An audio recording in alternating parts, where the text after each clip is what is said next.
മീനൊന്നും കിട്ടിയില്ല. വീട്ടിൽ നോക്കുമ്പോൾ ഉണ്ട് കുറച്ച് ചെറിയ ഉള്ളിയും കുറച്ച് വെളുത്തുള്ളിയും ഇരിക്കുന്നുണ്ട്.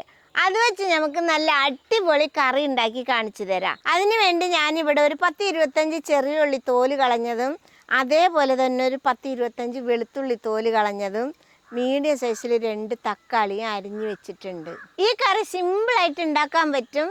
എല്ലാവരുടെ വീട്ടിലും വെളുത്തുള്ളിയും ചെറിയുള്ളിയും ഉണ്ടാവും. അത് വെച്ച് വേഗം ഒരു കറി ഉണ്ടാക്കി ചോറിനൊക്കെ കഴിക്കാൻ പറ്റും. ഇനി നമുക്കിത് ഉണ്ടാക്കാൻ തുടങ്ങാം. അതിന് വേണ്ടി ഇതാ ഒരു ചട്ടി അടുപ്പത്തിൽ വെക്കുകയാണ്. ഇപ്പോൾ നമ്മുടെ ചട്ടി നന്നായി ചൂടായി വന്നിട്ടുണ്ട്. അതിൽ നമുക്ക് 1 ടേബിൾ സ്പൂണ് എണ്ണ ഒഴിച്ചു കൊടുക്കാം. ഞാൻ നല്ലെണ്ണയാണ് ഒഴിക്കണത്.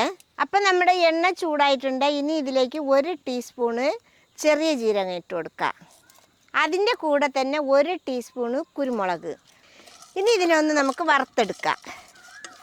ഇപ്പം നമ്മുടെ ജീരകവും കുരുമുളകും ഒന്ന് വറന്ന് വന്നിട്ടുണ്ട്. ഇനി ഇതിൻ്റെ കൂടെ തന്നെ തോല് കളഞ്ഞ് വെച്ച ചെറിയ ഉള്ളിയിൽ നിന്ന് ഒരു 4-5 ഉള്ളി ഇതിലിട്ട് കൊടുക്കുക. അതേപോലെ തന്നെ വെളുത്തുള്ളിയിൽ നിന്ന് ഒരു 3 ഇല്ലി ഇട്ട് കൊടുക്കുക. ഇനി വെളുത്തുള്ളിയും ഉള്ളിയും ഒന്ന് വഴണ്ട് വരട്ടി ഇതിൻ്റെ കൂടെ കിടന്നിട്ട് ഇതാ ഇപ്പം നമ്മുടെ വെളുത്തുള്ളിയും ചെറിയുള്ളിയും ഒന്ന് വഴണ്ട് വന്നിട്ടുണ്ട്. വല്ലാതെ വഴണ്ട് ഗോൾഡൻ കളറൊന്നും ആവണ്ട, ഈ രീതിയിൽ വഴണ്ടാൽ മതി കേട്ടോ. ഇനി ഇതിൻ്റെ കൂടെ തന്നെ നമുക്ക് ഞാൻ 2 മീഡിയം സൈസിൽ തക്കാളി അരിഞ്ഞ് വെച്ചിട്ടുണ്ട്, അത് ഇട്ട് കൊടുക്കുക. ഇനി അതിൻ്റെ കൂടെ തന്നെ ഒരു 1/4 കപ്പ് ചിരകിയ തേങ്ങയും കൂടി ഇട്ട് കൊടുക്കുക. ഇനി ഇത് നമുക്കൊന്ന് തക്കാളിയൊക്കെ വെന്ത് വഴണ്ട് വരട്ട്, ഉടഞ്ഞ് വരട്ട്, അതുവരെ നമുക്ക് ഇളക്കി കൊടുക്കാം. ഇതുവരെ ഞാൻ ചെറിയ തീ വെച്ചിട്ടാണ് വറുത്തെടുത്തത്. ഇപ്പം നമ്മൾ തക്കാളിയും തേങ്ങയും ഇട്ടില്ലേ, ഇനി മീഡിയം തീ വെച്ചിട്ട് ഇളക്കിയെടുത്താൽ മതി. അപ്പം നമ്മുടെ തക്കാളിയൊക്കെ വേഗം വെന്ത് കിട്ടും കേട്ടോ. ഇപ്പം നമ്മുടെ തക്കാളിയൊക്കെ വെന്ത് ഉടഞ്ഞ് വന്നിട്ടുണ്ട്. ഈ സമയത്തിന് നമുക്കിതിൽ മസാല ചേർത്ത് കൊടുക്കണം.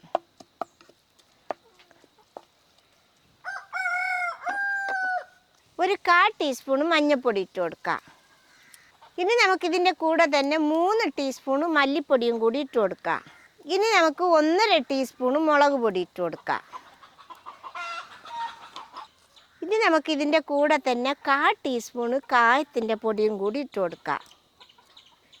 ഇനി നമുക്ക് ഇതൊക്കെ ഒന്ന് മിക്സാക്കി മസാലയുടെ പച്ചമണമൊക്കെ ഒന്ന് മാറി വരട്ടെ.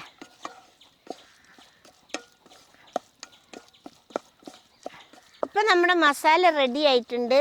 ഇതിനി ഇവിടെ ഇറക്കി വെക്കാം, ഇതൊന്ന് ചൂടാറട്ടെ. ഇത് നമുക്കിനി നന്നായിട്ടൊന്ന് അരച്ചു കൊണ്ടുവരാം. ഞാനത് അരയ്ക്കാൻ വേണ്ടിയിട്ട് ചട്ടിയിലുള്ള മസാലയൊക്കെ കഴുകിയെടുത്തിട്ട് ഇച്ചിരി വെള്ളം കൂടി ഒഴിക്കുന്നുണ്ട്. നന്നായിട്ട് അരച്ചു കൊണ്ടുവരാം. ഇനി ഇപ്പം നമ്മൾ നന്നായിട്ട് അരച്ചു കൊണ്ടുവന്നിട്ടുണ്ട്. ഇപ്പം നമ്മുടെ കറിക്കുള്ള മസാലയായിട്ടോ മക്കളെ. ഇനി നമുക്ക് കറി ഉണ്ടാക്കാൻ തുടങ്ങാം. അതിന് വേണ്ടി ചൂടായ ചട്ടിയിൽ ഒരു 4 ടേബിൾ സ്പൂൺ നല്ലെണ്ണ ഒഴിച്ചു കൊടുക്കുക. ഇത് മക്കളെ ഒരു തമിഴ് സ്റ്റൈല് നാടൻ കറിയാണ് കേട്ടോ, അതുകൊണ്ടാണ് നല്ലെണ്ണ ഒഴിക്കണത്. ഇപ്പം നമ്മുടെ എണ്ണ നന്നായിട്ട് ചൂടായിട്ടുണ്ട്. അതിൽ 1/2 ടീസ്പൂൺ കടുക് ഇട്ട് കൊടുക്കുക. അതിൻ്റെ കൂടെ തന്നെ ഒരു 1/4 ടീസ്പൂൺ ഉലുവ ഇട്ട് കൊടുക്കുക. കടുകും ഉലുവയും ഒന്ന് പൊട്ടി വരട്ടെ. ഇപ്പം നമ്മുടെ കടുകും ഉലുവയും നന്നായിട്ട് പൊട്ടി വന്നിട്ടുണ്ട്. ഈ സമയത്ത് നമുക്ക് ഒരു 25ഓളം ചെറിയ ഉള്ളി ഇതിലേക്ക് ഇട്ട് കൊടുക്കാം. അതിൻ്റെ കൂടെ തന്നെ ഒരു 25 ഇല്ലി വെളുത്തുള്ളിയും ഇട്ട് കൊടുക്കുക. ഇനി നമുക്കൊരു 2 തണ്ട് കരിവേപ്പിലയും കൂടി ഇതിലേക്ക് ഇട്ട് കൊടുക്കുക. ഇനി നമ്മുടെ ചെറിയുള്ളിയും വെളുത്തുള്ളിയും ഒന്ന് വഴണ്ട് വരട്ടെ. വല്ലാണ്ട് വഴണ്ട് വരുമൊന്നും വേണ്ട കേട്ടോ. ഇപ്പം കണ്ടില്ലേ മക്കളെ, നമ്മുടെ ഉള്ളിയൊക്കെ ചെറിയൊരു ഗോൾഡൻ കളറായി വന്നിട്ടുണ്ട് ചെറുതായിട്ട്. ഇനി നമുക്ക് ഈ സമയത്ത് നമ്മൾ അരച്ച് കൊണ്ടുവന്ന മസാല ഇതിലേക്ക് ഒഴിച്ചു കൊടുക്കാം. അതിൻ്റെ കൂടെ തന്നെ ഞാൻ ജാറ് കഴുകിയിട്ട് ഒരു 1/4 കപ്പ് വെള്ളം കൂടി ഒഴിച്ചു കൊടുക്കുക. ഇനി ഞാനിവിടെ ഒരു നെല്ലിക്കയുടെ വലിപ്പത്തിലുള്ള പുളി വെള്ളത്തിലിട്ടിരുന്ന് അത് നമുക്ക് അതിൻ്റെ ചണ്ടിയൊക്കെ നീക്കിയിട്ട് അതിലേക്ക് ഒഴിച്ചു കൊടുക്കാം.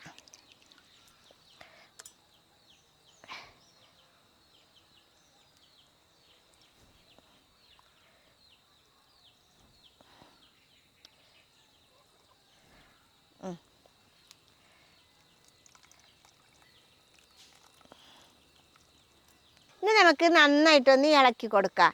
ഇനി ഇതിൻ്റെ കൂടെ തന്നെ നമുക്ക് പാകത്തിനുള്ള ഉപ്പും കൂടി ഇട്ട് കൊടുക്കാം. ഇനി ഉപ്പും കൂടി ഒന്ന് നന്നായിട്ട് ഇളക്കി കൊടുക്കാം. ഇനി നമുക്കിതൊരു മീഡിയം തീ വെച്ചിട്ട് ഉള്ളിയൊക്കെ ഒന്ന് വെന്ത് വരട്ടെ. എന്നിട്ട് നമുക്ക് ഉപ്പൊക്കെ പാകം നോക്കിയിട്ട് ഉപ്പില്ലെങ്കിൽ ഇട്ട് കൊടുക്കാം. ഇപ്പം നമ്മുടെ കറി നന്നായിട്ട് തിളച്ച് വന്നിട്ടുണ്ട്. നമുക്കിതൊന്ന് ഇളക്കി കൊടുക്കാം.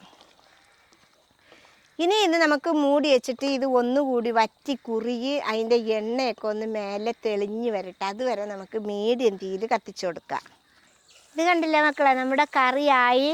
നമ്മുടെ കറി കുറുകിയിട്ട് അതിൻ്റെ എണ്ണയൊക്കെ കണ്ടില്ലേ മേലെ തെളിഞ്ഞ് വന്നിരിക്കുന്നത്.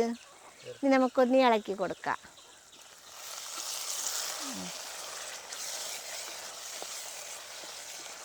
അപ്പോൾ നമ്മുടെ ഉള്ളിയും വെളുത്തുള്ളിയും കൊണ്ട് കറി ഉണ്ടാക്കാൻ ഇത്രയേ ഉള്ളൂ കേട്ടോ പണി.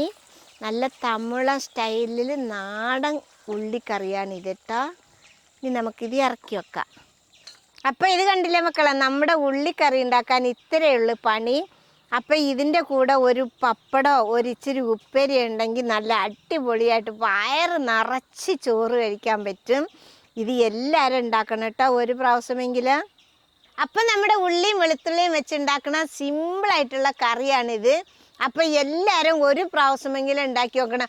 ഒരു പ്രാവശ്യം ഉണ്ടാക്കി നോക്കിയാൽ പിന്നെ എല്ലാവർക്കും ഇഷ്ടമാവും കേട്ടോ. ഇത് എപ്പോഴും ഉണ്ടാക്കാൻ തോന്നും.